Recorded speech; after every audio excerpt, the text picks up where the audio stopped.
In this video, I am going to analyze two goals from the brilliant Argentina versus France World Cup final. The Angel Di Maria goal and the second Kylian Mbappe goal. And I'm doing this just to show you one thing and one thing only, which is when we have games like these at the apex of world football, clashes of titans, how do we decide who the winners are and who the losers are?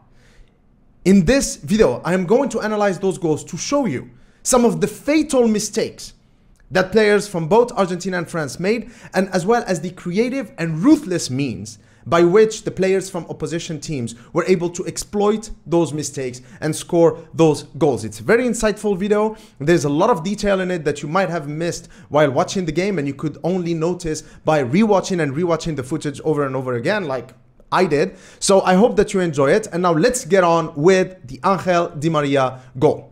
Okay, so the first sequence, the Angel Di Maria goal, starts here. Now Molina, the right back, has the ball and he's gonna pass it to McAllister, who is all the way over here. But before we talk about McAllister or Argentina, let's talk about France for a minute.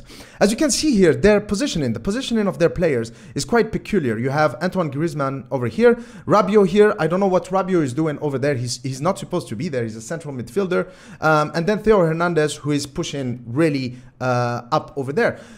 But the most interesting thing here is that McAllister right here is by himself. Now, the only logical reason that I can think of for the French players to be positioned this way is if they want to set a trap for Argentina, basically showing to Molina, the ball carrier, that McAllister is the best option, but all along they can have a player who is next to McAllister who is ready to pounce and ready to intercept that pass. That's what we call telegraphing a pass. Basically, you read the pass that the player is gonna make, and you are ready to intercept the ball once he eventually makes that pass. But as we can see here, France are not laying on that trap. They are not ready for this. So Molina goes with the ball for McAllister. Now, as you can see, McAllister has a lot of space, a lot of time on the ball. Without even looking, he will pass the ball to Lionel Messi. Now, I want you to focus here on Julian Alvarez here at the bottom right, as well as McAllister. As soon as that pass is made, they start their run. And all the way here on the top left is, of course, Angel Di Maria, who also at the same time started his run. So the ball goes towards Messi. Now, Varane over here lacks the aggression needed to deal with Messi in this situation. In hindsight, I would even say that it would have been worth it to tackle him and get a yellow card, rather than actually allow him the space and time to make the pass that he's going to make to Julian Alvarez. And as you can see here, Theo Hernandez is all the way back here. He's supposed to be running with Julian Alvarez. That's your job as a fullback. You have to track the run of the winger. So here, a lot of time on the ball. Messi, genius as he is, beautiful pass. And to me, this is checkmate. At this point, there is nothing that the French players can do to stop this goal from happening. Julian Alvarez gets the ball, through ball towards McAllister. As you can see, McAllister right here, he's looking to his left-hand side. He sees Angel Di Maria coming towards him. And he also sees Jules Koundé, who is coming from the right back position to pressurize McAllister. This is a routine from now on. McAllister, of course, is going to find Angel Di Maria, and it's a routine finish for the Argentine star. Beautiful, beautiful, beautiful goal. Now, again, a lot of mistakes that were made by France, but also what's really interesting is how the Argentinians were able to exploit those mistakes.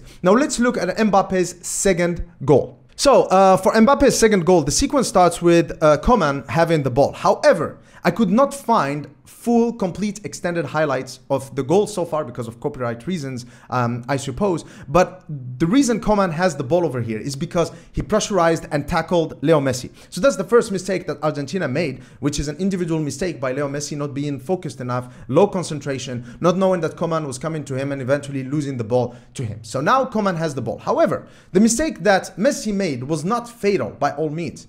Now let's see what's the fatal mistake that Argentina made. So Coman has the ball and he just goes on and passes it to Rabiot. Now, I want you to focus on this area right here. This area in football is what we call zone 14. Area 14 or zone 14. That's the area that is right in front of this half circle right here in front of the box. That's actually why there is a number 6 in football, because the job of a number 6 is to plug that area. to defend that area because that area is extremely dangerous. Shots from that area have a high conversion rate, and assists from that area also lead to goals much more than assists from other areas. This area is extremely dangerous. But as you can see, for Argentina right here, it's a low risk area because there are no French players in this area. Right? Antoine Griezmann was already in the bench by this time. So Argentina were kind of secure. They knew that there was no French player in here that could exploit this area. But also for Argentina, they could not anticipate that Leo Messi would lose the ball earlier. So for their defensive midfielder, Rodrigo de Paul and Enzo Fernandez, they still haven't been able to go back into shape and protect this area. Now for France, one piece of genius from Marcus Thuram over here is going to change everything. So Rabiot has the ball. Thuram knows that there is no one in that area. So Thuram, instead of coming towards Rabiot, he actually goes into that area 14, into that number 6/number 10 hole right in front of the box, while Kylian Mbappe goes slightly to the left to receive Rabiot's ball. So Rabiot goes in. As you can see, Mbappe now has a player in area 14. Marcus Thuram. Really intelligent, really subtle play from the Mönchengladbach striker. So Mbappe gives it to Thuram, and then he chips it over to Mbappe. In 1 second, in a split second, France went from having no one in the most sensitive area of the pitch to having a player without the Argentinians being able to adapt. So as you can see, world-class football is all about fine margins. The best teams in the world are the teams who don't make a lot of mistakes and who are able to ruthlessly exploit the opposition's mistakes. And that's the difference between France and Argentina and Morocco and Croatia, for example. Two teams who have been impressive during this World Cup because of their defensive organization, their focus, their determination, their fighting spirit. And so they were able to minimize the mistakes that they make. But at the same time, they were not as ruthless as these teams when it came to exploiting the mistakes of the opposition. And for me as a Manchester United fan, I have to open a Manchester United bracket here.